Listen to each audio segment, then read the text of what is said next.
Pues buenas tardes, bienvenidos a todos. Bienvenidos a la jornada de malaria desde la atención primaria. Realmente, a los que no nos conozcáis, pues somos Fundación IO, somos una fundación sin ánimo de lucro que nos dedicamos a la medicina tropical del viajero, a las enfermedades infecciosas. Os animamos a que entréis en la web y que veáis los proyectos que desarrollamos en este momento en el Sáhara, en Camerún, el proyecto viajarseguro.org y ahora recientemente vamos a abrir un proyecto en el Chad, bueno, y Etiopía también que estamos. Pues somos eso, un grupo pequeño de profesionales sanitarios que en un momento determinado dijimos que podíamos hacer algo más que trabajar en nuestras consultas. Tengo a mi lado a Laura Santos, que es una de las personas del patronato de la fundación. Ambos somos médicos de primaria y creemos que charlas como esta pues son necesarias. Es decir, atención primaria siempre se ha etiquetado como la puerta de entrada al sistema. Es decir, hay pacientes que no van a las consultas súper especializadas o de vacunación internacional. Y el médico de primaria o el farmacéutico del barrio, por así decirlo, es el que los recibe, ¿no?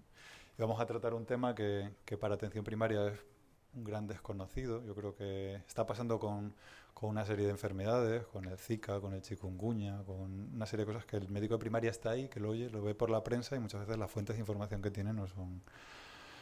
En primer lugar, agradecer vuestra presencia en esta charla. La primera charla va a ser pues más de la enfermedad y la segunda charla, pues habéis visto el programa, pues va a ser un poco más de viaje, de más ocio, con Pablo Strubel y Iciar Marcotegui, que son unos grandes viajeros que tienen una larga experiencia en cómo preparar un gran viaje y espero que la disfrutéis porque nosotros la disfrutamos cada año en sus jornadas de grandes viajeros. ¿Qué más decir? Pues antes de empezar, dar las gracias al patrocinador de la jornada, que es el Laboratorio Viso, por las facilidades que nos ha dado. Realmente ha sido muy fácil organizarlo y sin más, pues un poco que disfrutéis un poco lo que os contemos. Realmente la charla va a quedar colgada en nuestra web y cualquier cosa, nuestro buzón siempre está abierto a vuestras consultas con todo el cariño del mundo. Es decir, aprendemos de lo que nos preguntáis y tratamos de mejorar un poco lo que hacemos con vuestras consultas o de todo el mundo. Para que os hagáis una idea, este mes la página web ha tenido 1 millón de visitas usuarios, es decir, que quiere decir que el camino que emprendimos hace 7, 8 años pues va rendiendo su fruto, ¿no? Cuando pones malaria, cualquier país en Google, salimos los primeros y eso será por algo, ¿no? Al final, pues por un trabajo de coste. Vale, esto. Hoy es 20 de junio y hoy es el Día Mundial del Refugiado. ¿Vale? Estamos tratando la malaria, pero bueno, realmente queríamos hacer un poco mención pues a este hecho, ¿no? Es decir, que somos nosotros los de países desarrollados los que viajamos a países con falta de recursos y nos tomamos pastillas pues para no contraer enfermedades que a lo mejor el modelo pues debería cambiar, pero bueno, eso es otro tema. Entonces, sin más, después de esa mención, pues empezamos, ¿no, Laura? Bueno, yo de esta charla me gustaría que nos quedáramos con una cosa suficiente, que en la consulta cuando hagamos la historia, por ejemplo, igual que preguntamos alergias conocidas, es hipertenso, es diabético, colesterol, pues digamos, ¿y va a viajar próximamente? ¿Va a viajar en los próximos meses? ¿O en el próximo año? ¿O en este año, a lo largo de este año? Ya solo con eso, hacer una consulta previaje, yo creo que primaria es muy importante. Tenemos ahí un material muy bueno y tenemos mucho tiempo, sobre todo, ¿no? Tenemos que aprovecharlo. Porque, fijaros, este mapa, me imagino que ya lo habréis visto muchas veces en internet, es una foto de los vuelos que hay en un momento determinado, como un flash, así. Entonces, todos los vuelos, veis los nacionales, los internacionales, pero esto es lo importante. En ningún punto de la Tierra dista de otro más de 30 horas de viaje, el tiempo inferior al periodo de incubación de cualquier enfermedad. ¿Qué quiere decir eso? Que yo puedo comprar un billete hoy, me puedo ir al otro lado del mundo, volver y puedo volver de forma sintomática, porque el periodo de incubación, la fiebre puede empezar aquí, la fiebre, la diarrea, el dolor abdominal, lo que sea. Entonces, ¿qué pasa? Que tenemos que estar preparados. No podemos decir no lo sé o que se nos pase, ¿no? ¿A cuántas fiebres a lo mejor de malaria que van a urgencias han venido antes a la consulta de atención primaria? A mí es una cosa que siempre me pregunto, ¿no? ¿Cuántas malarias a lo mejor han venido? Es que estoy con fiebre y pues tómate el paracetamol y si ves que pasan 3 días más, pues vuelves, ¿no? Pero tenemos que estar preparados porque además el presente es este, ¿no? Confirmado el tercer caso de dengue en España, ya hay dengue autóctono. No sé si sabéis que hay Aedes albopictus en la Comunidad de Madrid, en la A3 han aparecido. El Zika en España, chikungunya. Visteis hace poco esta noticia, esta es de hace unos días. 3 turistas irlandeses en Alicante. O sea, ya exportamos chikungunya. Entonces, tenemos que saberlo, tenemos que conocerlo y mi cosa que ya he hablado con el laboratorio es que podamos pedir las pruebas, las serologías, igual que pedimos ya Chagas, ¿verdad, Teresa? Pues que dentro de poco podemos tener chikungunyas en la consulta, podemos tener Zika y tenemos que conocerlas y por lo menos tenerlo aquí, pensar en ello, en los diagnósticos diferenciales. Y todo eso, ¿por qué? Tenemos que preguntarlo, porque el paciente no va a venir, es que he estado... Muchas veces te lo cuentan, es verdad, ¿no? Pero siempre tenemos que preguntar. Esto es para que veamos cómo la Organización Mundial de Turismo, fijaros el turismo cómo va aumentando, ¿no? Del 2018 al 2015, el 2018 es lo verde. Cada vez está aumentando. ¿Y dónde aumenta? Europa, Asia, está aumentando, Asia, el Pacífico, América, África, Oriente. Los que más, Asia, el Pacífico y Oriente Medio. Y en Asia y el Pacífico y hay enfermedades, en Oriente Medio, en Europa también, Pero tenemos que estar preparados tenemos que saber mucho de geografía también, ¿no? Es lo bonito de estas enfermedades, ¿no? Que también nos ayudan a conocer muchos sitios que dices, uy, ¿y esto dónde está? Y de repente tener un mapa del mundo en la consulta siempre ayuda y es muy bonito, ¿no? También.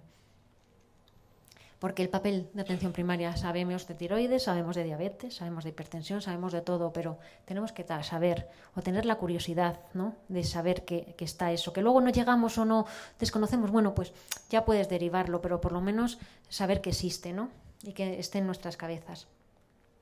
Esto es el TAPI, lo conocéis, el programa que utilizamos, ¿no? En las consultas, ¿no? Entonces, yo por lo menos a mí sí que pongo siempre VFRs, ¿no? Me ayuda a cuando venga el paciente. Lo bueno de primaria es que tenemos todo un año o meses y meses para cuando vienen a la consulta preguntarle, oye, Jesús, ¿te vas a ir a ver a la familia? ¿O cuándo tienes pensado viajar para que tus hijos conozcan a sus abuelos? Pues ahí aprovechamos para preguntar, ¿y estás vacunado? ¿A qué sitio vas? ¿A qué zona? ¿Tomas pastillas para la malaria? Porque mucha gente ya lleva aquí años y años y ya a nivel de inmunológico es como nosotros. Entonces tendrán que ir, cuando vayan a ver a su familia a África, pues a lo mejor tienen que tomar pastillas también, ¿no? Y ya sabéis además que los VFRs tienen multiplicado por 8 y por 8 en África y por 2 en Latinoamérica el riesgo de tener enfermedades, porque van a convivir con sus familiares allí, van a tener la misma vida que ellos hacían cuando vivían allí, pero la inmunidad no la tienen, entonces tienen más riesgo porque van a comer cosas que comen la gente de allí, van a dormir en sitios como viven allí, entonces tienen más riesgo de tener enfermedades tanto gastrointestinales como malaria. Entonces lo bueno que tenemos es que les tenemos en la consulta y tenemos tiempo para hacerlo. Si vemos que una vez se nos olvida, pues bueno, no pasa nada, la próxima vez que venga insistimos y les vacunamos, que en primaria lo bueno es que les ponemos vacunar, tenemos todas las vacunas, casi todas, menos la fiebre amarilla,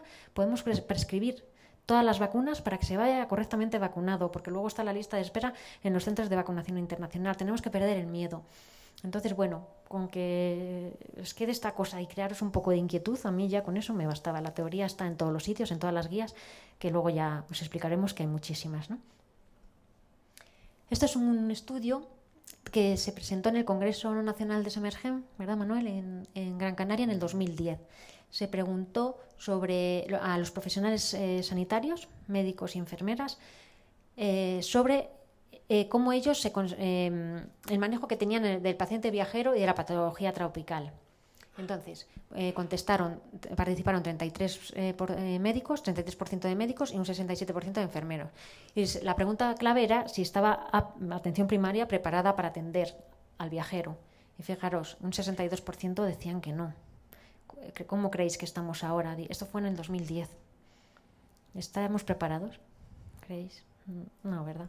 Yo creo que, no sé, a lo mejor el porcentaje por las noticias ha cambiado un poco más, ¿no? Con todas las enfermedades emergentes que está habiendo, a lo mejor espero que haya disminuido un poco, ¿no? El no y aumentado el sí. Sí que estamos preparados, ¿no? Pero yo creo que tenemos que intentarlo, porque además es muy bonito también, ¿no? Sí.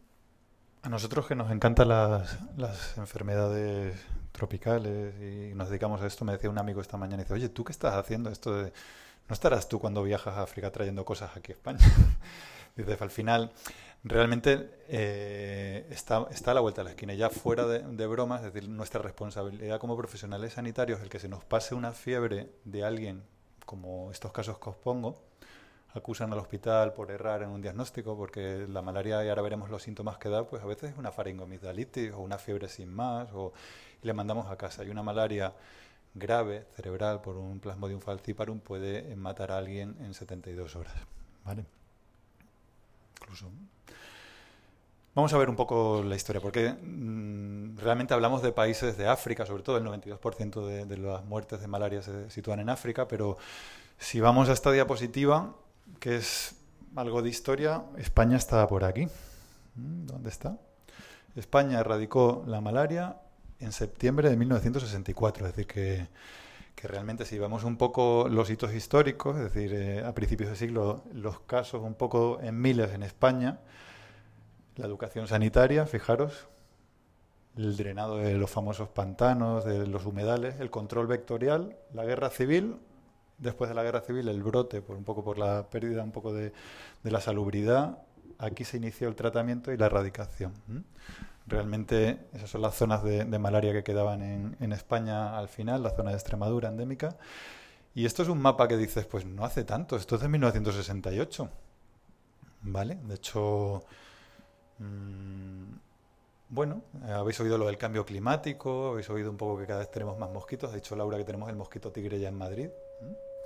Tenemos anófeles, tenemos un anófeles que no es muy infectivo para la malaria, que es el Arthroparvus, que vive entre nosotros, pero está presente en nuestra... La diapositiva de un poco de la evolución de los hitos históricos, pues ve un poco la introducción de las drogas, el descubrimiento del parásito, pues un poco la evolución a nivel científico de la humanidad, y la malaria ha ido siempre ahí con la humanidad descubriendo cosas, ¿sabes? O sonarán cosas ahora de la vacuna de patarroyo, pues ahora hay otra vacuna que se está probando, es decir, que realmente la evolución científica y la malaria ha servido para averiguar muchas cosas a nivel científico de cosas y de tratamientos, ¿no? Y algunos datos, pues están en todos los libros, estos sacados de la página de la OMS, es decir, el 40% de la población mundial vive en zonas denominadas de riesgo para padecer la malaria, un 40%. 219 millones de episodios clínicos anuales en 87 países. Es una barbaridad. Y estas cifras son buenísimas comparado con lo que... Yo esta charla la di por primera vez hace 10 años y hablábamos de que un niño en África moría cada 45 segundos por malaria. Esas cifras ahora van por minutos. 435.000 muertes en el 2017. ¿Vale? Estamos hablando de algo que sucede y que somos un poco ajenos, pero nosotros viajamos a estos países, es decir, la enfermedad está ahí, es decir, que en los últimos años hay buenas noticias de descenso progresivo. Argentina, por ejemplo, un país acaba de ser definido libre de malaria, es decir, va poco a poco progresando, pero siguen existiendo brotes. Conocéis todos Venezuela, ¿no? Venezuela, la situación de Venezuela. Venezuela el año pasado notificó 300.000 casos de malaria. Es un país que realmente lo teníamos como desarrollado. De 300.000 casos de malaria son muchos casos de malaria. ¿Y qué es la malaria? Pues la malaria, lo sabéis, me imagino que todos, es un parásito en el que hay definidas 5 especies. La importante... La más grave y frecuente, el falciparum, ¿vale? El vivax, que los que viajáis por Sudamérica, ahora veréis algún mapa de distribución de las especies en el mundo. El malaria, que son infecciones crónicas. El ovale, que es menos frecuente. Y este se describió en Asia hace unos años, que es el Knowlesi, eso es zoonótico de primates, pero que ya hemos tenido casos aquí en España diagnosticados. Es decir, que esto es una publicación de hace poquito de un viajero a sudeste asiático que se trajo de Indonesia un Knowlesi, ¿vale? ¿La malaria afecta a los animales? Sí, afecta también a pájaros, a perros, a otro tipo, y de hecho hay algunos otros tipos de Plasmodium, pero en ser humano pues no son lo más frecuente. Este es el mapa un poco actual de la distribución de la malaria en el mundo. Si os fijáis, área tropical, ¿vale? Yo aquí discrepo un poco porque Grecia, por ejemplo, ha tenido un brote de malaria. Grecia en el 2017 tuvo más casos autóctonos que importados por Plasmodium vivax. Es decir, que tenemos malaria en Europa, sí, así de vez en cuando brotes. Y esto es una distribución de los vectores, es decir, del mosquito transmisor en Europa. Esto es un mapa mundial y eso es donde tenemos el Anopheles atroparubus, ¿vale? Que es un vector de la malaria que hemos tenido aquí en España, pero fijaros la zona de los que veraneáis por el sur de Portugal, ¿vale? Por ahí está ese Anopheles. ¿Qué quiere decir esto? Pues que si tenemos el mosquito, aunque no sea el mejor de los vectores como los que hay en otras zonas, y tenemos pacientes o personas que en la migración, el paso del estrecho, pues es un riesgo que existe. Acabáis de ver lo de chikungunya en Islandia, que parece como de coña, que se cojan un chikungunya en Benidorm, pero ha sucedido, ¿no? Existe. Esa es la distribución de los mapas de la malaria y su vector en el mundo. Fijaros África, ¿vale? África, el falciparum, el vivax, que es más frecuente en Sudamérica, en la India. Hablaremos luego de la India un poco. Es decir, me voy a la India, tengo que tomar las pastillas de la malaria. El malaria, el ovale y el naulesi, el de abajo. Y esto es un ciclo. Yo no sé si estáis acostumbrados a ver ciclos, es decir, yo os voy a dar 3 pinceladas del ciclo de la malaria porque es muy interesante. El ciclo de la malaria, el ser humano es un huésped intermedio, es decir, el ciclo de la malaria, donde se produce es en el mosquito. Y nosotros como seres humanos pues pasamos por ahí, es decir, el mosquito nos pica, está el huésped humano, una vez que nos pica se va al hígado, ahí se reproduce y luego nos vuelve a picar otro mosquito y se lo pasa a otro vecino que viva al lado nuestro, o si la mujer está embarazada, pues puede transmitírselo con una gran mortalidad al feto, ¿vale? Y que sepáis un poco, que os suene, porque el mecanismo de acción de los fármacos depende un poco de la fase donde se encuentre en este caso el parásito, es decir, en la zona hepática o la zona... ¿Os acordáis, por ejemplo, cuando decís, pues tienes que tomártelo una semana después o 4 semanas después del viaje? Eso es precisamente por el ciclo, porque hay fármacos que actúan a nivel hepático y hay otros que actúan un poco a nivel de torrente circulatorio, entonces por eso tienes que tomarlo durante más semanas. ¿Y cómo es la malaria en España? ¿Tenemos mucha malaria? Estos son los casos notificados por el Centro Nacional de Microbiología y en España estamos en torno a 450 casos de malaria al año, más o menos, importados, ¿vale? Pero fijaros, os ha puesto Laura antes una diapositiva del turismo y estas son las llegadas de turistas internacionales que tenemos, es decir, hemos hablado de mosquitos, hemos hablado de viajes, hemos hablado de casos importados. Ahí estamos, 450 casos, es decir, Madrid, por ejemplo, me parece que ha tenido 200, es decir, no sé cuántos de aquí trabajáis en zonas de Madrid, pues la probabilidad de que te caiga un caso de malaria en tu consulta no es tan rara, ¿eh? Es decir, que realmente tenemos que saber qué hacer. Y en Europa, ¿cómo estamos? Pues fijaros, Francia, ¿no? Francia, un país clásico de emigración, o Inglaterra, un país que los ingleses viajan 2-3 veces al año a países exóticos, pues estamos hablando de que Francia tiene unos 1.800, unos 2.000 casos importados al año, ¿no? Son pacientes que vienen muy malitos, que vienen aquí, oye, que tengo fiebre, que ingresan, les tratan y... Bueno, pues esto es la situación que tenemos en España, que no está mal. ¿Cosas que tenemos que saber de la malaria? Pues los tipos de transmisión que hay, es decir, la importada, que es la que está, las cifras que os hemos mostrado, la congénita, que ya os he contado de la madre que se lo pasa al niño, pero ahora os sonará en los periódicos que sale frecuentemente la inducida. ¿Qué es eso de la malaria inducida? Un niño que está en el hospital de Italia, en la sala de espera, y de repente le diagnostican una malaria, el niño no ha viajado, es decir, pues son malarias inducidas pues por pinchazos, por contacto accidental, porque el paciente al lado pues se compartió una jeringuilla o una nutrición o algo y eso está pasando. Los últimos casos que hemos tenido en España, uno en Vigo, otro aquí me parece que fue en Fuenlabrada, me parece, pues lo hemos tenido.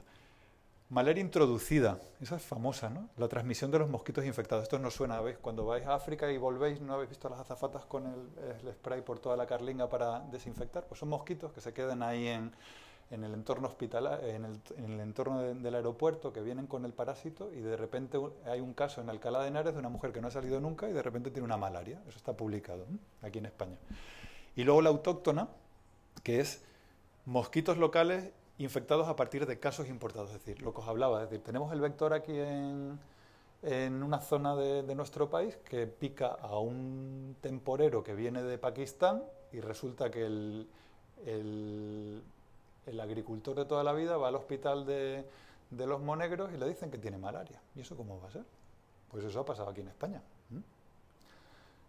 Esto es la descripción del estudio de casos del caso de los Monegros, es decir, que aparezca un caso de Plasmodium vivax en un hospital de Zaragoza, en un señor de 70 y pico años que no ha salido de España en su vida. ¿Y por qué? Bueno, pues no está mal saber estas cosas, es decir, porque tenemos que estar un poco formados. Y por ir un poquito más deprisa, es decir, ¿cuál es la clínica de la malaria? A los que os guste la literatura, no sé si habéis leído a Richard Kapuscinski, el libro Ébano, es un libro de obligado lectura para los que os guste África, y Kapuscinski tuvo una malaria y lo describe estupendamente. Dice, la primera señal de un inminente ataque de malaria es una inquietud interior que empezamos a experimentar de repente y sin ningún motivo claro. Algo nos pasa, algo malo. Si creemos en los espíritus, sabemos que ha entrado en nosotros un espíritu maligno y nos ha embrujado, nos ha paralizado y clavado. Por eso no tardamos en sentirnos entumecidos, pesados y sumidos en un marasmo. En un segundo empezamos a sentir frío, un frío terrible, espantoso, espectral. Empezamos a tiritar, a temblar, a agitarnos. Sin embargo, no tardamos en darnos cuenta de que no se trata del primer temblor que conocemos de experiencias anteriores, de cuando, por ejemplo, pasamos mucho frío en una intemperie en un invierno, sino que nos atenazan unas vibraciones y convulsiones que al cabo de poco tiempo nos desgarrarán en jirones. Y para intentar salvarnos empezamos a suplicar ayuda. A ver, Kapuscinski tuvo una malaria, lo noveló, pero es que realmente, si analizamos un poco algún estudio que dice los síntomas de la malaria, la fiebre de la malaria es bastante característica. ¿Os acordáis de las fiebres tercianas, cuartanas? Pues todo eso es bastante característico. Pero fijaros, no solo fiebre, dolor de cabeza, dolor musculoesquelético, fatiga, diarrea, vómitos. Alguien que viene por diarrea del trópico, siempre decimos cualquier fiebre procedente del trópico es una malaria mientras no se demuestre lo contrario. Fijaros la cantidad de síntomas que tenemos que descartar. Sobre todo lo que ha dicho Laura al principio, es decir, que no venga nadie a vuestra consulta que haya viajado y no la hayáis preguntado. Cuadro clásico, pues eso, el estadio y bueno, básicamente un poco cuando analizamos la fiebre procedente del trópico, fijaros, y esto es curioso, esta diapositiva os la he puesto, es decir, fiebre sin foco, principales causas de fiebre al regreso del trópico, de un viajero. Fiebre sin foco aparente, malaria. Fiebre con hemorragia, ahí no. Fiebre con diarrea, malaria.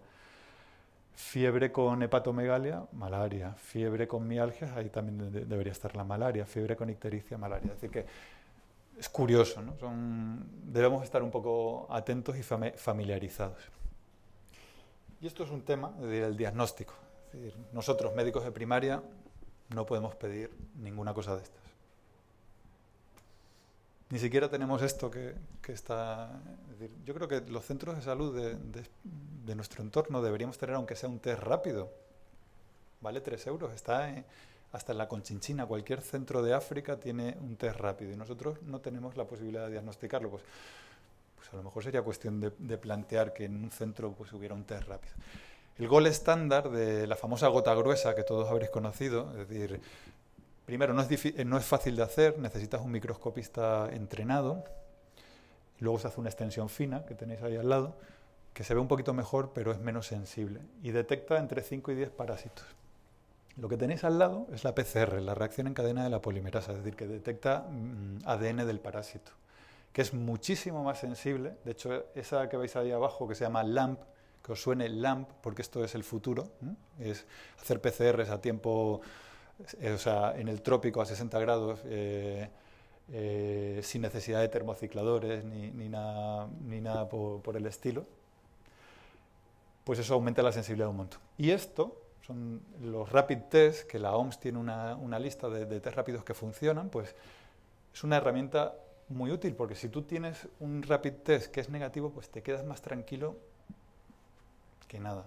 ya tendrás tiempo de pedirle PCR, gota gruesa, eso. Pero realmente, ahora mismo, los profesionales de salud de los centros de salud de Madrid, diagnosticamos la malaria mirando, no tenemos nada de esto. Lo tenemos que mandar a un hospital, a un centro de referencia. Imaginaros, pero si solo tengo una diarrea, ¿cómo me voy a ir a La Paz ahora a estas horas?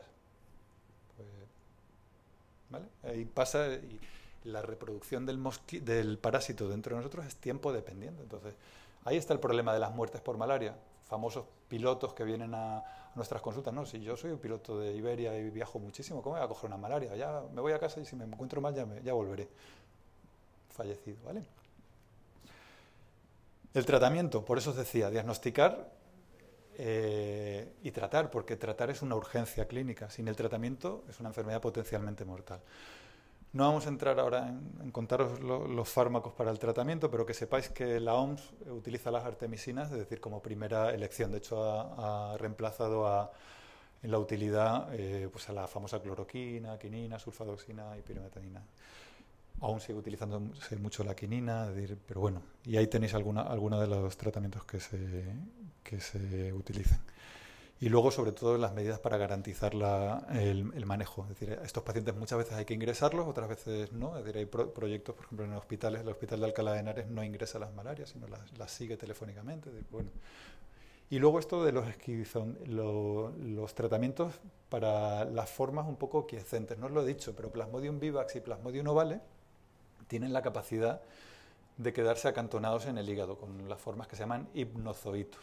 Esos hipnozoitos de dormir, de hipnosis, se quedan ahí y pasados unos meses, 6, 8 meses, pues podemos tener la famosa fiebre esa que vuelve, ¿no? Entonces, la primaquina y ahora un nuevo fármaco que os contará Laura, que se llama la tafenoquina, pues sirve para las formas quiescentes de vivax y de ovale, que es muy, muy interesante.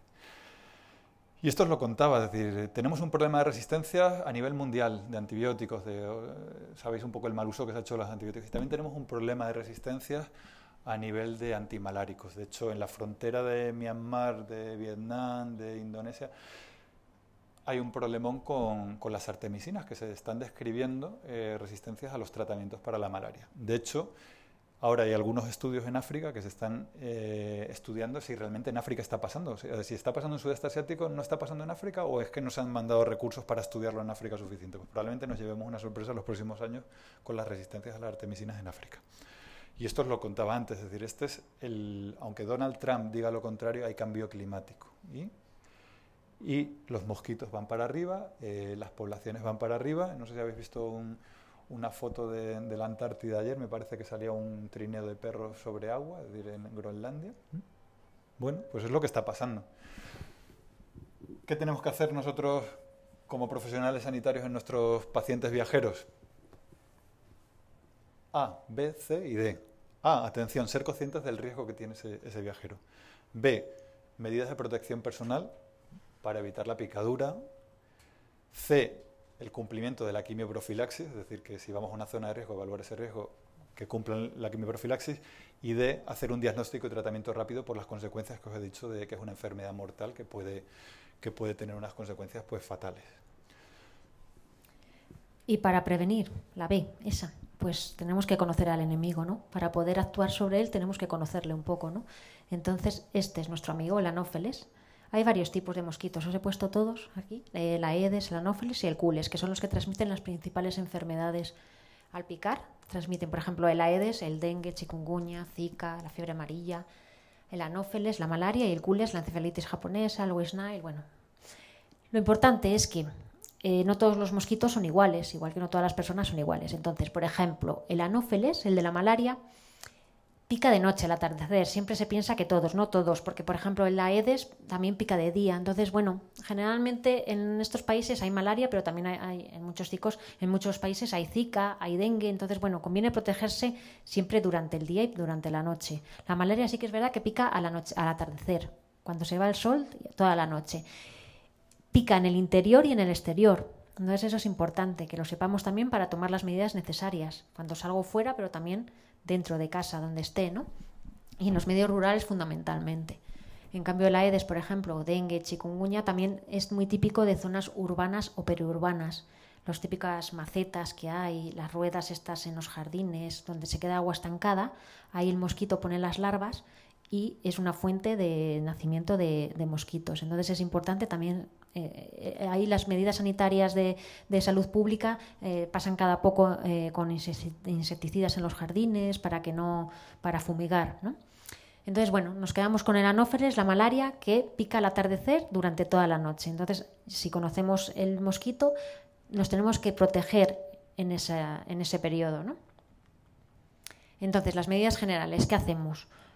Todo esto, si vienen a la consulta, debemos asesorarles y decirles, pues mira, el mosquito de la malaria pica por la noche, ponte el protector y ponte ropa larga, las mosquiteras, es muy importante. Es una medida que en África ha disminuido muchísimo la malaria. Solo el uso de mosquiteras en la cama o en las ventanas y en las puertas de las casas es una medida muy eficaz. Calcetines sobre pantalones, esto fundamentalmente para garrapatas, pero bueno. Y luego tenemos los repelentes. Esto también los tenemos que conocer porque podemos asesorar cuando vienen a la consulta, ¿no? ¿Qué tipos de repelentes? Está el DEET, el picaridin y caridin y el IR 3535. Entonces, bueno, pues sí que habéis visto que está el Forte, el Extreme, el Tropical, el no sé qué, una concentración del 50, del 30, del 10. La eficacia de todos es lo mismo. La concentración lo que cambia es la efectividad en el número de horas. A menor porcentaje me lo tengo que aplicar más frecuentemente y a mayor porcentaje, un 50%, pues cada 8 horas. No conviene dar repelentes con un porcentaje muy alto, más del 50%, porque puede ser más irritable para la piel y tener más efectos en la piel. Entonces, por debajo del 50 está bien, y en niños por debajo del 30. Bueno, pues todos estos tres se pueden utilizar en embarazadas y en niños. Sí que es verdad que en España, si veis la ficha técnica, en España no están aconsejados para menores de 2 años, pero hay algunos que se pueden dar, por ejemplo el picaridin y caridin para menores de 6 meses, para mayores de 6 meses se puede dar. En menores de 6 meses no conviene utilizar repelentes en la piel de los niños menores de 6 meses. Entonces ahí insistir en las medidas de protección de mosquiteras es muy importante. Ahora veremos todo esto más detalladamente.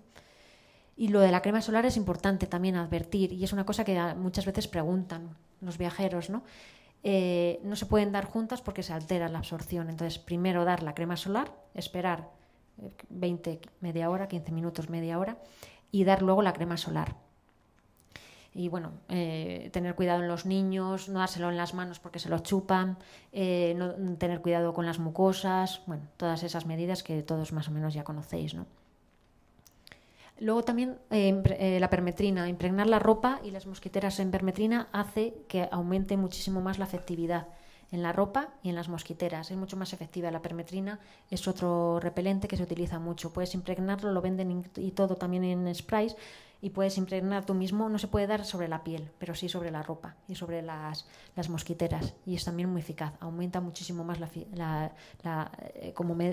medida de prevención. Bueno, pasamos a la quimioprofilaxis. El por qué, con qué, cómo y cuándo. Yo creo que aquí hay que cambiar un poco los conceptos. Yo, por ejemplo, acabo de llegar el sábado de Camerún y viajaba con un grupo de médicos, que éramos 9 médicos. Había 3 que no estaban tomando quimioprofilaxis. Médicos. Yo llevaba el laboratorio del hospital y esa semana hemos diagnosticado malarias. Digo, o sea, esto pasa un poco como las enfermedades de transmisión sexual, es decir, y lo del preservativo. Es decir, yo lo equiparo un poco. Oye, hay malaria, tienes algo que lo previene, ¿qué pasa? Es decir, hay que cambiar un poco el concepto, ¿no? Y la evaluación del riesgo. No, es que a mí me sienta mal, es que fíjate que para qué me voy a tomar eso, que me hace de polvo el hígado. Digo, bueno, y no sé, habéis visto lo que os hace la malaria. Entonces, ¿por qué? Pues lo hemos visto, es una enfermedad grave que tiene sentido prevenirla, ¿no? ¿Con qué? Pues ahora vamos a ver un poco los fármacos que tenemos. ¿Cómo? Pues la forma de tomarlo, y cuándo, pues depende también un poco del perfil de viajeros. Os voy a contar los principales que se utilizan hoy en día, que es la tobacona proguanil, que es la profilaxis causal, que eso quiere decir que hace efecto también a nivel de las formas hepáticas, y eso, por eso solo tenemos que tomarlo una semana después de la vuelta. En cambio, la mefloquina es una profilaxis supresiva, que es más a nivel circulatorio general, y por eso tenemos que tomarlo 4 semanas, y pasa igual con la doxiciclina. La tobacona proguanil se toma un día antes de salir a la zona palúdica y hasta una semana después de retornar, aunque hay algún estudio que dice que con 5 días sería suficiente. Son fármacos seguros y sobre todo un poco los factores limitantes pues son viajeros o cooperantes que van a estar mucho más tiempo, ¿no? El factor tiempo. La mefloquina es una pastilla semanal. Ventajas que se puede usar durante más tiempo, pero si ponéis mefloquina o el nombre comercial en Google, no se lo va a tomar nadie porque veréis efectos neuropsiquiátricos, por ejemplo, gente que hace submarinismo, pilotos, es decir, como que no es muy recomendable en ese aspecto, aunque es la mefloquina es un fármaco que diseñó el ejército de los Estados Unidos en la guerra de Vietnam o de Corea, ya no me acuerdo, pero fue una molécula que escondió el ejército de los Estados Unidos durante muchos meses, que le daba a sus soldados para prevenir la malaria y luego cuando acabó la guerra la hicieron pública. Si os gusta la historia, bueno, la historia de la mefloquina es una cosa muy interesante. La cloroquina, que ya no se utiliza mucho porque las zonas de resistencia que hemos visto antes pues queda muy, muy limitado. Es decir, solo se utiliza en zonas donde no hay resistencia a Plasmodium falciparum, que también es una profilaxis supresiva que necesitas un mes después y sí que se activa para malaria, ovale y vivax, excepto en algunas zonas donde ya se han descrito resistencias. Ojo, no actúa a formas latentes hepáticas y suele ser bastante seguro, ¿no? De la cloroquina vienen todos aquellos mitos que luego os contará Laura de la tónica de los ingleses y todas esas cosas. Y luego la doxiciclina, que es una tetraciclina que hemos utilizado mucho, ¿no? Que la utilizamos para el acné, para tratar los granos, ¿no? Que pues, también es una profilaxis supresiva que tiene efectos a nivel de la formación de proteínas del parásito y lo neutraliza. Lo que pasa es que sí que la gente cuenta pues eso, los efectos. Si te vas de viaje y tienes una esofagitis o una acidez, pues como que no apetece, ¿no? Es decir, o la fotosensibilidad, si te vas a un sitio de sol y no vas a poder tomar el sol porque te vas a poner rojo como un cangrejo, pues y luego interacciona, ¿no? Pues eso es lo que tenemos, ¿no? Es decir, que... ¿Y esto estas son frases que nos encontramos en la consulta, ¿no? O de amigos, de viajeros que, ¿no? Me han dicho que las pastillas de la malaria tienen muchos efectos secundarios y por eso no las tomo, ¿no? ¿Cuánta gente lo dice, ¿no? Y ¿qué opináis? ¿No? Pues decirles que eso, que igual que el paracetamol, cualquier pastilla puede tener efectos secundarios, pero vamos, que la mayoría son efectos menores que no alteran la actividad del viaje y se toleran bastante bien. O sea, intentar quitar mitos que se van pasando de viajeros en viajeros y no están fundamentados, ¿no? Los efectos secundarios son muy leves. Nosotros una de las cosas que hicimos con la fundación que nos parecía interesante es, y por eso están Pablo y Ciar aquí, es decir, que realmente si lees los blogs de viajeros, es decir, el consejo sanitario que se dan los blogs de viajeros generales, pues a nivel sanitario hay como los bulos, ¿no? Ahora que están tan de moda los fake news de no, que eso te va a destrozar el hígado, todo eso. Es decir, al final el fundamento de todo esto parte de una mala información inicial y lo que hemos tratado en estos años es un poco de generar un poco de conciencia y educación para la salud en ese aspecto, ¿no? Este es un pequeño recuadro de cosas que hay que tener en cuenta con los diferentes tratamientos o profilácticos, ¿no? Por ejemplo, la mefloquina, lo que decía Manuel, ¿no? Las alteraciones psiquiátricas, sí que el Larian, el famoso Larian, ¿no? Que mucha gente dice, ay, es que me lo tomé, me fui de luna de miel y de repente me empezó a cambiar el humor y cosas de esas, ¿no? Bueno, pues intentar no dárselo a gente con tratamiento psiquiátrico, que ha tenido antecedentes de psicosis, de depresiones mayores o intentos de suicidio, cosas así, pero bueno, que es un tratamiento que está ahí y que se receta y está muy bien. Luego también tener en cuenta que la metoclopramida que se utiliza también en los viajes pues puede alterar los niveles, pero bueno, eso no indica que no podamos tomarlo en los viajes, la metoclopramida, Bueno, tener en cuenta los efectos secundarios, la mayoría son náuseas, vómitos, como veis, muy inespecíficos, dolor abdominal, ¿no? Que no, en la doxiciclina sí tener en cuenta también eso, cuando se toman a largo plazo, en las mujeres tener cuidado con las vaginitis por cándidas, que sí que puede aumentarlas. y tomar siempre con agua para evitar la esofagitis, como cuando lo recetamos para el acné o esas medidas, insistir y que las cumplan, ¿no? Otra pregunta. Me voy durante un año a dar la vuelta al mundo. ¿Tengo que tomar las pastillas para la malaria todo el tiempo? Esto es una pregunta, ¿no? Tenéis muchos viajeros, ¿no?, que dan la vuelta al mundo de meses, viajes largos, o los VCRs, ¿no?, la gente que se va a visitar a sus familiares, ya que va, aprovecha el viaje para estar a lo mejor 6 meses, 5 meses, un año, ¿no? Entonces van a estar tomando un año entero la profilaxis, o sobre todo la gente que da la vuelta al mundo o que viaja por diferentes zonas, ¿no? Viaja a lo mejor a zonas donde el riesgo de malaria es diferente, porque ya lo veremos luego. A lo mejor en la India el riesgo de malaria no es igual en todas las zonas. Entonces, hay una alternativa que, si cumples estos requisitos, es un autotratamiento o tratamiento de emergencia, que se llama, ¿no?, que está indicado para, sobre todo, gente que vive en zonas donde la atención médica no puede ser inmediata. Entonces, conviene llevarlo para, si se presentan los síntomas que luego veremos, pues bueno, es una alternativa hasta buscar ayuda médica. Nunca es tomarlo y decir, ya se me ha quitado la fiebre, ya, no. Siempre tomarlo, pero en cuanto puedas, rápido, buscar atención médica para confirmarlo o para revisar, para que te explore un médico, vamos. Entonces, no, es una alternativa a la quimioprofilaxis en países de riesgo bajo moderado, sobre todo gente que ya te dice de primeras que no va a cumplir mira, yo es que no me lo voy a tomar, voy a viajar y ya está. Pues mejor que se lleve un autotratamiento antes que no tome la quimioprofilaxis. O viajeros con un itinerario incierto, lo que os decía, hay gente que, no, yo voy a viajar 6 meses, pero bueno, depende un poco a la gente que conozca, los planes que me salgan o un poco el tiempo que haga. Entonces, bueno, cuando el itinerario no es incierto y sobre todo cuando, lo que os decía antes, voy a viajar por zonas donde el riesgo es diferente, pues a lo mejor también es bueno llevarse un autotratamiento que ante los síntomas que luego veremos empieza a tomármelo, ¿no? Viajeros de larga estancia, y viajeros frecuentes de corta estancia a zonas de riesgo. Por ejemplo, eso, lo que hablábamos antes, los tripulantes, ¿no? Los azafatas, pilotos, son viajeros que viajan cada poco a sitios de riesgo, están unos días, poco tiempo, pero van a lo mejor durante un mes varios viajes. ¿Qué hacen? Van a estar tomándolo. Entonces, bueno, pues este tipo de gente que además conocen ya, como viajan mucho, conocen perfectamente los síntomas porque en estos países lo saben, pues es otra alternativa, ¿no? Entonces, ¿cuándo? Pues un viajero con las características de antes, que empieza con fiebre alta, por encima de 38, sudoración, cefalea intensa. Ya ves que la clínica es muy inespecífica, que es que cefalea, mialgias, escalofrío, astenia, lo del libro que veíamos antes, ¿no? Un malestar así. Que ha viajado a una zona endémica por lo menos 7 días antes por lo del periodo de incubación y no tener posibilidad de atención médica dentro de las 24 horas siguientes al inicio de los síntomas. Estas son las indicaciones que aparecen en las guías de autotratamiento.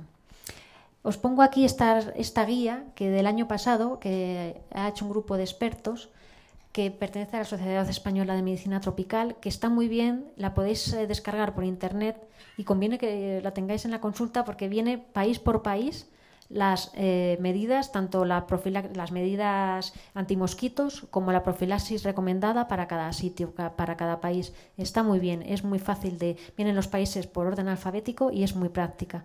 Así que os la recomiendo porque es del 2018, es que es de hace del año pasado.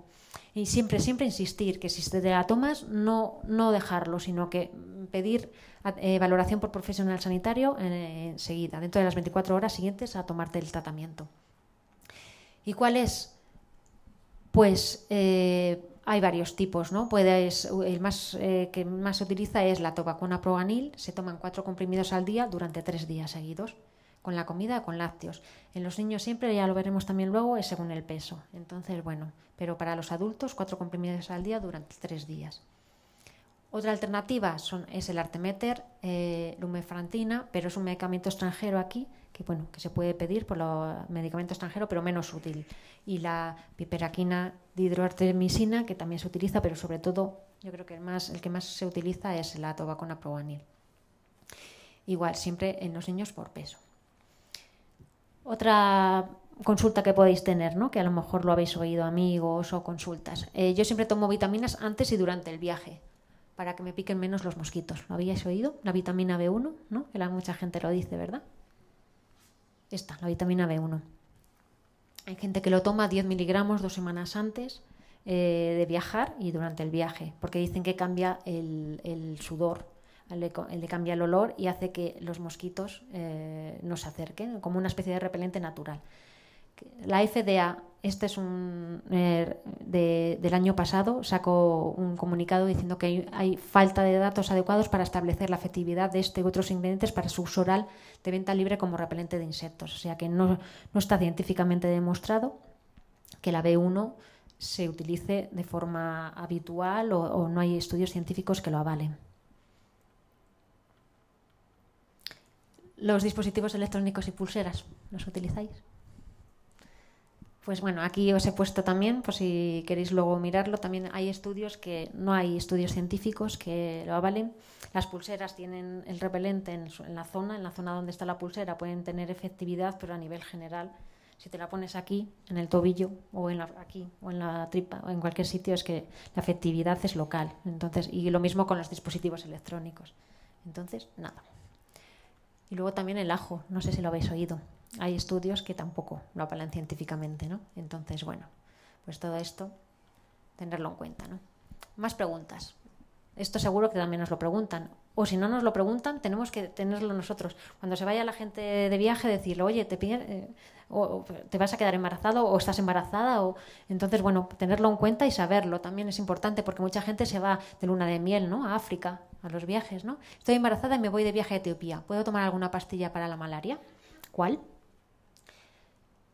O me voy de viaje de novios a Namibia. ¿Puedo quedarme embarazada si tomo pastillas después de la malaria? También es una, ¿no? Tenemos que tenerlo en cuenta. Entonces, si estoy embarazada, mejor no viajar a las zonas de riesgo, siempre insistir, salvo que sea absolutamente necesario. La malaria, ancianos, niños menores de 5 años, inmunodeprimidos, la malaria tienen más riesgo de que evolucione el curso clínico sea peor. Entonces, en las embarazadas, si pueden posponer el viaje, mucho mejor. Si es imprescindible, pues bueno, saber que hay quimioprofilaxis que se puede tomar, ¿no?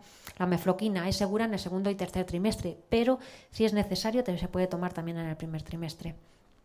Y luego la cloroquina también, en zonas donde sea transmisión exclusiva de VIVAPS o no haya resistencia, que hay muy poquitas zonas, alguna en Centroamérica, también se podría tomar. Pero bueno, la cloroquina se utiliza por lo que decíamos, hay mucha resistencia y cada vez se utiliza menos, pero bueno, que también se podría tomar en el embarazo. ¿Y cuánto debo esperar para quedarme embarazada una vez que he tomado la quimioprofilaxis? Esto es importante también. La doxiciclina, 1 semana. Es poquito, pero la tovacona proguanil, por ejemplo, 3 semanas, o la mefloquina, 3 meses. Se recomienda. Porque la malaria, eso, puede aumentar, por eso es importante, el riesgo de problemas serios en el embarazo. Puede producir muerte materna, muerte fetal, abortos, parto prematuro. Entonces todo eso tenerlo en cuenta. Embarazada siempre evitar viajar a zonas de riesgo. Si el embarazo ocurre cuando tomo la profilaxis, no es un motivo para producir una interrupción del embarazo. No es un motivo para producirlo, ¿vale? Viajo con un niño de 3 años. ¿Puede tomar las pastillas para la malaria? También eso es importante saberlo. La malaria es también insistir en que los niños menores de 5 años mejor no viajar a zonas de riesgo, porque igual hemos visto embarazadas, niños, ancianos, inmunodeprimidos, hay que tener cuidado con la malaria por el riesgo que tienen de que evolucionen peor. Entonces, la mefloquina y la cloroquina se pueden dar durante la lactancia, es importante, y luego se pueden dar todos mefloquina, tovacona, según el peso. Por ejemplo, la mefloquina a partir de los 5 kilos se puede dar. La tovacona proguanil en ficha técnica dice que por encima de 11 kilos. Sí que es verdad que en otros países, y como veis en las gráficas, en las guías, viene también a partir de 5 kilos, pero que sepáis que en ficha técnica aparece más por encima de 11 kilos. Y la doxiciclina, saber que está contraindicada para menores de 8 años, eso es importante saber. La cloroquina tampoco, lo que pasa es que se utiliza muy poco por lo de las resistencias que hemos visto, también no hay contraindicación, según el peso y todo, se puede tomar en los niños también. Y siempre la dosis según el peso, eso viene, hay tablas establecidas que tanto peso, tantos comprimidos o tanto corresponde, eso es importante verlo. Hay novedades respecto a la malaria, pues bueno, poquitas, pero bueno, la tafenoquina. Es un nuevo antimalárico que ha salido, que se utiliza tanto para el tratamiento como para la profilaxis. Está autorizado por la FDA, pero en España todavía no está comercializado. En Estados Unidos sí. Se va a utilizar para mayores, se utiliza para mayores de 16 años. Y lo bueno es que mata los sinusoides hepáticos. Lo que decía antes Manuel, que hay en el Vivax unas formas que se quedan en el hígado ahí dormidas y da lugar a que las fiebres puedan aparecer de forma recurrentes, pues la primaquina y la tafenoquina, estos dos fármacos, actúan sobre los sinusoides, entonces evitamos esas recaídas frecuentes de la malaria. Entonces es una buena alternativa.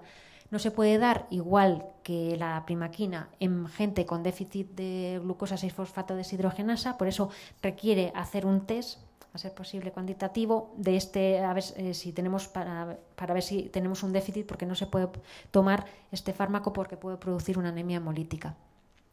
No se puede dar en embarazo ni en lactancia, ni en gente con antecedentes de trastornos psicóticos, y los efectos secundarios ya veis, pues igual que todos, mareos, náuseas, vómitos, un poco inespecíficos tampoco. Pero que sepáis que es algo nuevo y que en breve yo creo que estará en España. Y lo bueno también es la pauta, que se toma una vez al día, 3 días antes del viaje, y luego semanal, durante el viaje por semana, que es una pauta, yo creo que es muy atrayente para la gente que no quiere tomar pastillas o que sabes que no es buena cumplidora de los tratamientos. Entonces, bueno, pues yo creo que va a ser un fármaco que va a tener ahí un hueco bastante bueno en la gente. Y luego una vez a la semana después del viaje. Una semana después del viaje. Otra novedad, la vacuna, no sé si la habéis visto. Se está probando, ha empezado hace poquito la primera campaña de vacunación contra el mundo. Ha empezado en Malawi y luego van a ir en Kenia y en Ghana. Es una vacuna que, tiene una protección parcial, o sea, no es única, sino que aparte de la vacuna tienes que seguir utilizando las medidas complementarias, porque la eficacia es de un 40%. Pero es útil para los sitios donde hay Plasmodium falciparum. Es importante, que es el que hemos visto al principio, que es el más importante porque es el más grave. Entonces actúa contra ese parásito. Sí que se ha visto que disminuye el número de malarias, el número de ingresos hospitalarios y el número de malarias cerebrales, que es la complicada y es la mala, la peligrosa. Entonces, pues ahí está. Ha empezado hace poquito a vacunarse y a ver los resultados que van saliendo. Está en fase 3. Entonces, Las pastillas de la malaria entran por la seguridad social. Eso sabéis si las podemos dar en la consulta. Pues no, todas se pueden prescribir desde atención primaria. Todos podéis hacer una receta de cualquiera. Entonces, lo único, la mefloquina, que se dispensa en medicamentos extranjeros, que ya sabéis que está en la calle Sagasta, este horario, y que requiere estos requisitos, pues que el viajero vaya con su tarjeta sanitaria, que lleve la receta oficial, una receta por envase, y un informe clínico. Esto es importante, que hagáis un informe clínico donde pongan los datos del profesional vuestro, el diagnóstico, el medicamento pautado, la dosis, la posología y la duración. Con eso el paciente se va a Sagasta y le dan la medicación. Entonces, saber que existe y que el resto en el programa de AP Madrid se pueden hacer fácilmente y sin problema, como una medicación normal, como un paracetamol o un ibuprofeno o lo que sea, que es importante. Esto lo vivimos a diario en esta época, ¿no? No consigo cita en vacunación internacional, ¿me lo puede hacer usted? Tenemos a Concha y a Mar ahí detrás. Es decir que... Pues nosotros hace un año hicimos un post para ver qué pasa con los pacientes que no consiguen la vacuna de la fiebre amarilla. Lo posicionamos muy bien en Google, y ahora cuando pones en Google "no consigo cita" salimos los primeros. Y lo que venimos a decir es un poco que, aparte de que seamos un poco más precavidos a la hora de pedir cita, pues que los profesionales de atención primaria podemos hacer muchas cosas. Es decir, que sudeste asiático, por ejemplo, la fiebre amarilla, ¿para qué? Y es decir, podemos ser muy resolutivos, y gran parte de la saturación que tienen nuestros compañeros de vacunación internacional es porque no hay una buena información y todo el mundo va allí como si fuera lo último que hay en la vida, pero en atención primaria podemos hacer muchas cosas. Entonces, sí que es cierto que, y ahora aparte que la vacuna de la fiebre amarilla se pone solo una vez en la vida y que la duración es para toda la vida, pues probablemente esas listas de espera pues probablemente mejoren, ¿no? Pero es decir, que sepamos que yo creo que la clave de esto es que la atención primaria esté bien formada. ¿Y esto? Me han dicho que las pastillas para la malaria y a veces los repelentes son más baratos en la India, así que los compraré allí. ¿Qué pensáis de esto? Porque esto es lo típico, no es que los repelentes de España no funcionan, funcionan los que compro en... ¿Qué estás diciendo? ¿Qué me estás diciendo? Es decir, y esto hay una mitología, o antes os hablaba Laura de un poco de las ideas preconcebidas, es decir, yo creo que hay resistencias a repelentes, pero realmente hay un problema enorme de falsificación. Si tenemos un problema de falsificación de medicamentos en España ya, que el otro día cogieron en Alicante no sé cuántos, imaginaros el problema de falsificación de medicamentos que puede haber en África como para comprarte allí las pastillas. Ojo, ¿vale? Ojo con esto, que es una idea muy preconcebida y que a veces cuesta ahí cambiar ese rol. ¿Vale? Es decir, la falsificación de medicamentos. Sabéis que hay fármacos nivel A, nivel B y nivel C y que cuestan un dinero. Entonces, a los países desarrollados pues nos dejan lo mejor. Entonces, no sé. Y esto también es curioso, es una pregunta que nos hacemos mucho.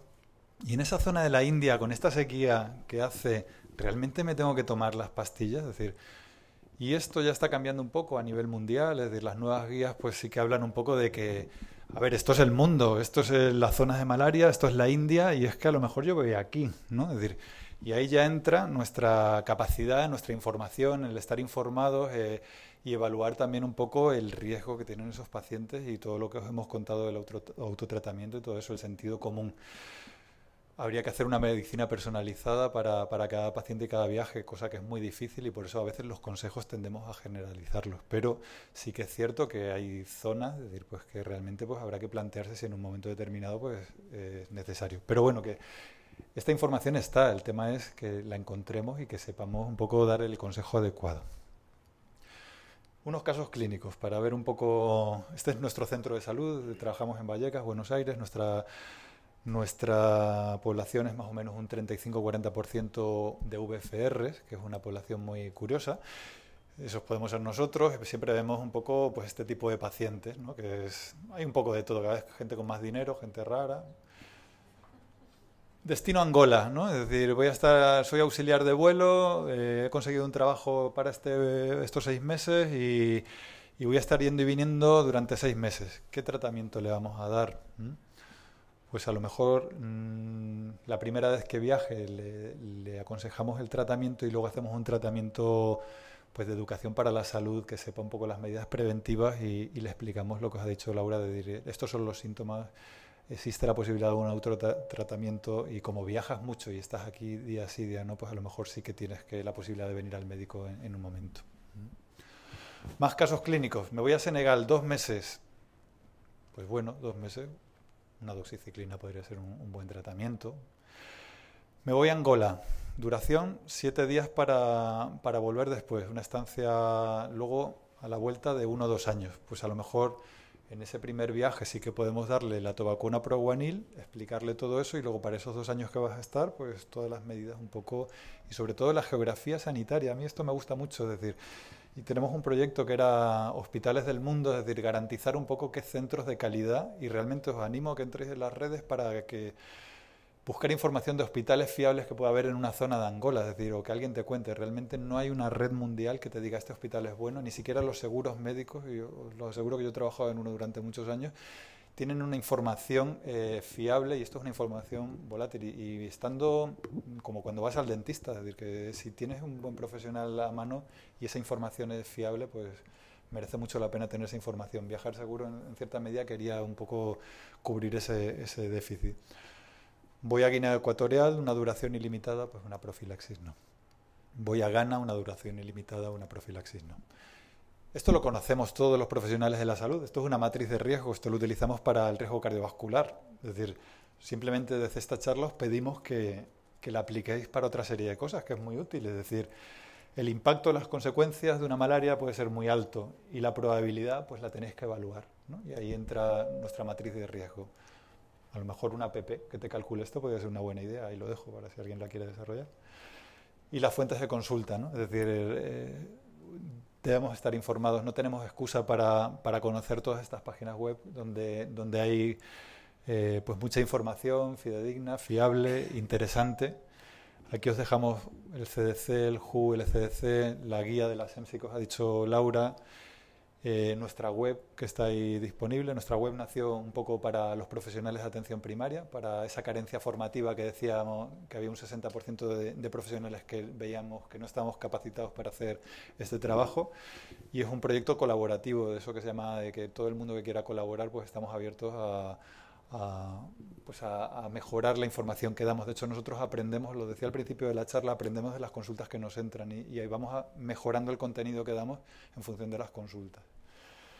¿Y qué más os digo? Pues esto es un clásico ya, es decir, consejos que os doy o que os damos desde nuestra consulta, pues identificar vuestros grupos de riesgo, VFRs, viajeros, gente que viaja por trabajo, darles una información y sensibilizar, no solo antes, también durante y a la vuelta, minimizar los factores de riesgo, es decir, eso es sentarte con el paciente y explicarle todo esto que hemos hablado, facilitar el acceso al diagnóstico, trabajar coordinadamente con las unidades especializadas, que es fácil, que realmente hoy en día se puede, y cuando les llamas te dicen gracias por llamarme, es decir, que utilizar herramientas disponibles en nuestra consulta, es decir, tenemos una herramienta en AP Madrid que se llama Consulta Web, donde podemos sacar toda la procedencia de nuestros pacientes, es decir, pues a lo mejor nuestros VFR no los hemos identificado, es una buena forma de hacer un trabajo de fin de residencia, sacarlos. Conocer el entorno social y comunitario donde nos movemos, es decir, en Vallecas, por ejemplo, tenemos pisos patera, tenemos población inmigrante que viene todos los días a centros de internamiento, tenemos la gran comisaría donde gran parte de la población africana pasa algunas noches, es decir, y luego la formación, recursos y cursos como este, ¿no? Y estos somos nosotros, es decir, Fundación IO y Viajar Seguro. Y nada, gracias por la atención, por el esfuerzo, y si tenéis alguna pregunta. Ha quedado claro. Os dejamos con Pablo y Chiar. Dos grandes viajeros, dos grandes personas y dos grandes profesionales.